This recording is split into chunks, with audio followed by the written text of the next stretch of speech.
well, that song was chosen by Alok. I gave him the honor, and it's called Desires.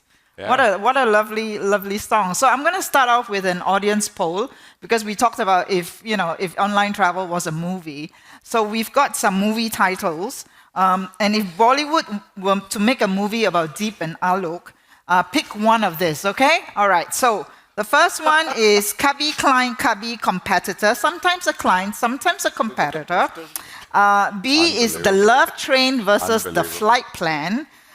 C is 2 IPOs and 1 billion travelers.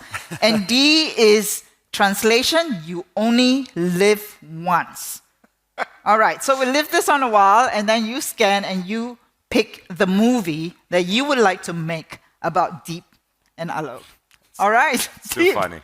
How about Bald and Balder? Who's bolder? Figure out.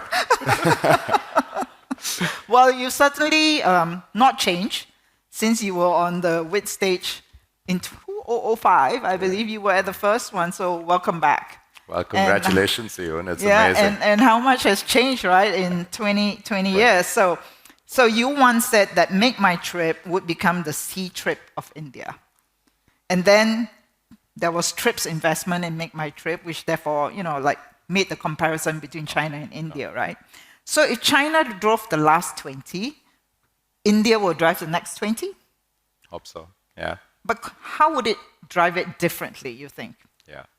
Yeah, I think the Sea Trip parallel was very compelling. Even when we went out on our IPO roadshow in 2010, I remember there was a slide, the Net Roadshow slide, number 14, is all that investors wanted to see, which was basically what's happening in the US. And at that point of time, no offense to Booking.com, Laura, but it was more Expedia because of the multi-channel, multi-offering. Expedia in the US, it was Sea Trip in China, and it was the big opportunity in India.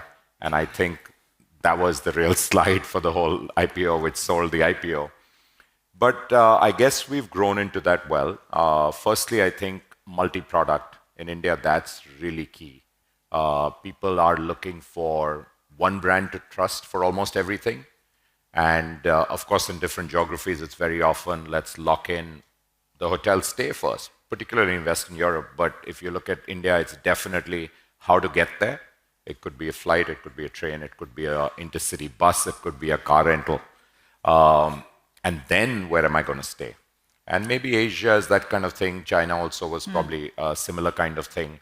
So I think we were very clear on that experience, and we want to have every part of that, and also what they do when they get there, and we can get to that later. I think where it could be different the next 2 decades, as they're called in India, the decade or the decade, I think firstly, digital is even more pronounced already. So if you look at per capita income, we're definitely well behind when China was 10 years ago. We're about $2,500 per capita income, and China at that point of time was probably 6,000 racing to 10. But what's interesting is that there are far more people who are online and comfortably online today. And that's because of the young population. Also what's happened with smartphones and the apps, it's all pervasive already.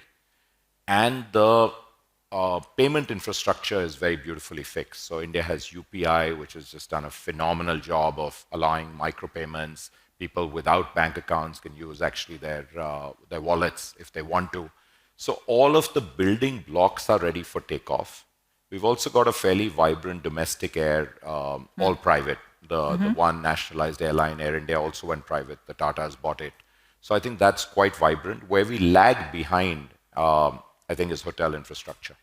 And that, I think, could be the one kind of which could spoil the story in terms of how fast we can grow. That's hotel infrastructure for inbound and for domestic, right? Domestic and inbound. All right. And we are just kind of order of magnitude behind China.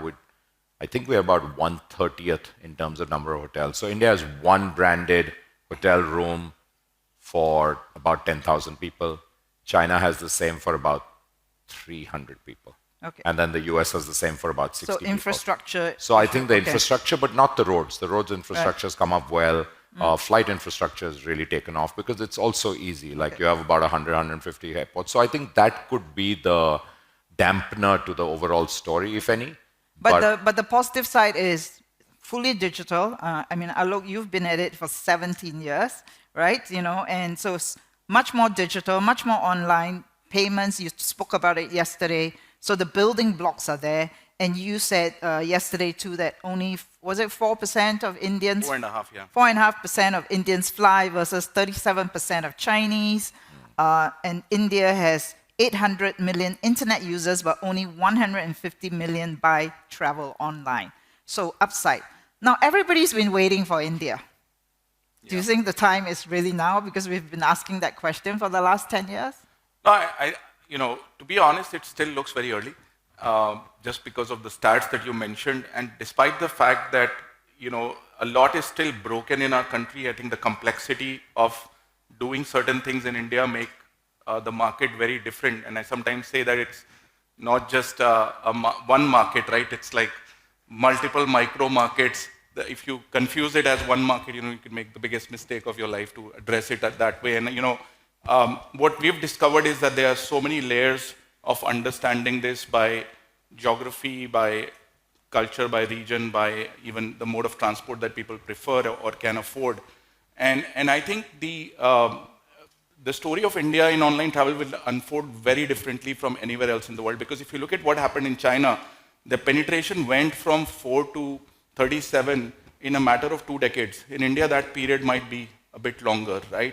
Which means that there is this period where you need to build companies very differently than they got built in the Western world, right? And you need to solve some very India-specific problems, which is what I think the two of us have been doing for our careers. But I think the deeper you go down that rabbit hole of understanding what a typical middle-class Indian traveler wants to buy or wants in terms of experience or hand-holding, the more you realize that there is still so much broken that is meant to be fixed, right? If you talk about the quality of hotels on the long tail, if you talk about the experiences, the destinations, I mean, the destination experience needs to be much more elevated in India, and that's one reason why inbound is struggling to grow, right? And I think those are opportunities. I mean, if you look at them as opportunities and you say, okay, that infrastructure investment from the government will come, or private players will come in and build those destinations out, you know, the next 10 to 20 years should be very exciting, right? So it's still very early. And though we've spent 18 years, you know, like 18 more years. You need a lot of patience. You need a lot of patience. But the big story is domestic, which is booming and growing 15%. It grew 15% last year. For the audience in the room, the opportunities are outbound, would you say, right? Sure. Number one is outbound. And inbound is only 11 to 12 million visitors in India. I mean, it's minuscule compared to the glory of India as a destination, right? There's so much more. We heard the STB CEO yesterday say, what, 19 million visitors, 18 million to Singapore. Yeah, that's really, I think we have, Alok alluded to that already, we've really under-delivered because of the experience. So, I mean, I always say in India, we have two kinds of inbound travelers. We have the very, very high end. So they're coming, they come, they stay. It's a very rose-tinted glasses kind of trip. So you stay in the most luxurious hotels. Ironically, we also have some of the top hotels in the world, like the Uday Vilas wins this award all the time. The Taj Palaces win these awards.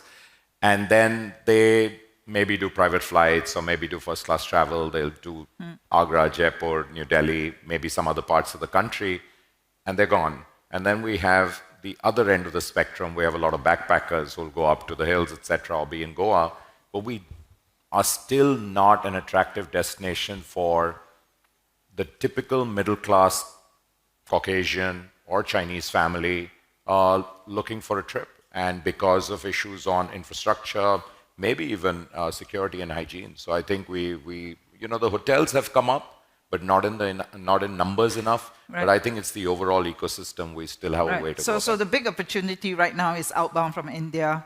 Right? And domestic. And domestic. Domestic is very big. But domestic, nobody can compete with you. So for the people in the room here, they're not going to dare to come into India and compete with you, right? Never say never. Who knows? Who knows? I think they've tried. Yeah, they've tried, have they? Laura's watching this really, you know. What are you talking about, guys?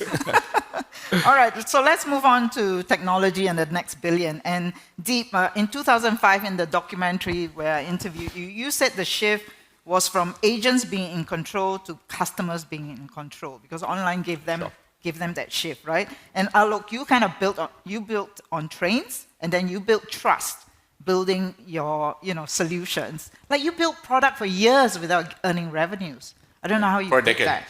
I mean, how did you eat?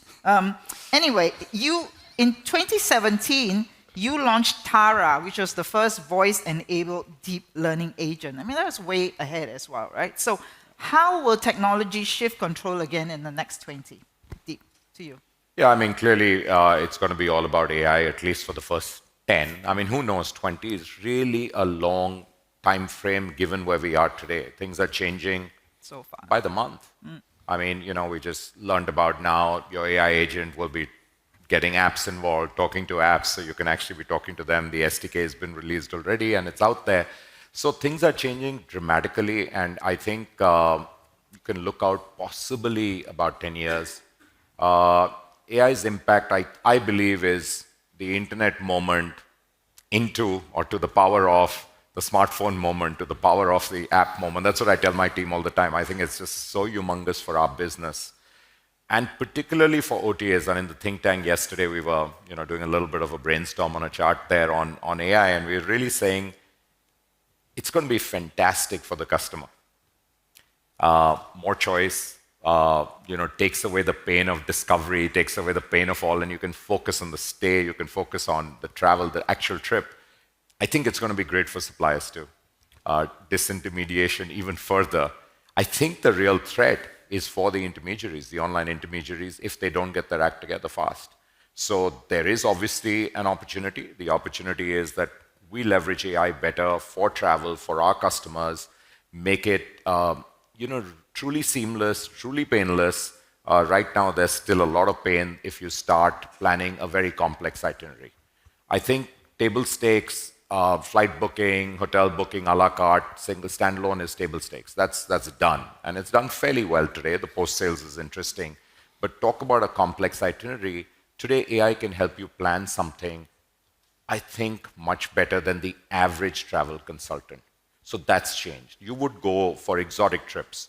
So I was in Botswana recently, and we were planning a fairly exotic trip, Botswana and parts of Zimbabwe, etc. We took help from someone in the company, of course. But I'm planning Antarctica in February, and I'm just seeing the kind of stuff that AI can throw up. Yeah. It's shocking. So we were trying to split up responsibilities, my wife and me. So the Antarctica cruise is done. So before that, Argentina, after that, Chile. So I said, I'll do Argentina. And I was churning out these itineraries really quick. And she said, what's going on? And obviously what was going on was Perplexity and Grok at play.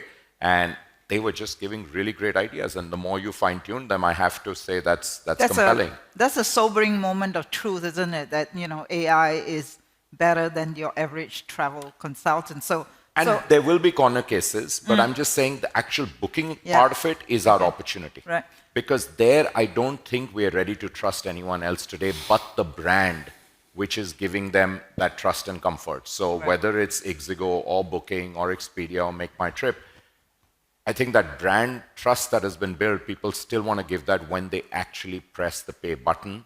And more than giving their money, it's when I show up, is the reality going to be in sync with what was promised? Yeah. But it doesn't take that long for these things to shift. Again, loyalty today is challenged with AI. Yeah, but trust definitely is going to be the most priceless. Takes a long time to build, okay. And everyone in this room knows takes forever to build and takes a very short time to go away. So it's interesting. I mean, just now with the session with Agoda, like Omri was saying that, they are now basically investing in disrupting themselves and investing in areas that they would normally not have done. So, Alok, are you taking that approach to Ixigo? No, absolutely. I mean, it's the AI era is the most disruptive thing that anyone in this room would have ever seen in their lifetime.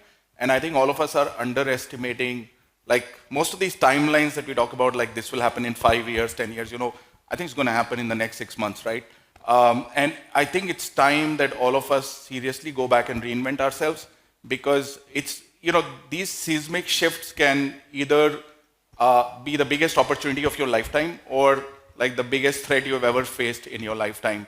And I think the more we become paranoid about this, the more likely that we will go and see ways of how we could disrupt ourselves rather than be the disrupted. And I think that's something we are doing at this moment of time as we speak, right? I mean, in terms of building more agentic solutions, but also reimagining what the Ixigo of 2026 will look like, not 2030, because I think the customer expectations are going to evolve exponentially in the next. Like if I don't read or follow, the AI folks on X for like 2 days, I feel outdated because something new is launched somewhere and I had no freaking clue. And I think that has never happened before at that pace of.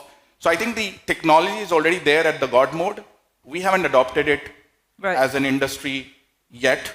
And I think that's the gap we need to fill very, very quickly, because 2 guys sitting in a dorm room can actually build something way faster than most of the large companies can. But then there's also a gap between the customer adoption, right? And Omri was also saying building something is easy, but you got to build something that's compelling and works for 80% of your customers before you put it out there. So customer adoption is the next gap. So how do you? If I can make a shameless plug out here, but a month ago I made my first booking speaking in Hindi entirely to our chatbot, which is called Myra. So Make My Trip and Myra is whatever. So I'm speaking entirely and I was rambling. It was a test. I was trying to break it, obviously. And it went through all the way. It gave me 3 options. Of course, it's a hybrid of speaking. It could speak back to me, but then it showed me the options, which are just so much easier to understand.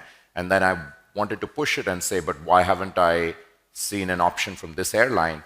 And they said, because the cheapest 3 fares are these, but we can show you that airline as well. So it's amazing, again, how quickly you can reach out to another potentially 200 million people who are more comfortable in Hindi than in English. So that's scary, but it's also amazing when it happens. And now that you've done one language, and Hindi is the big language, but like Alok said, we have 30 different states and we have 30 different languages, possibly more.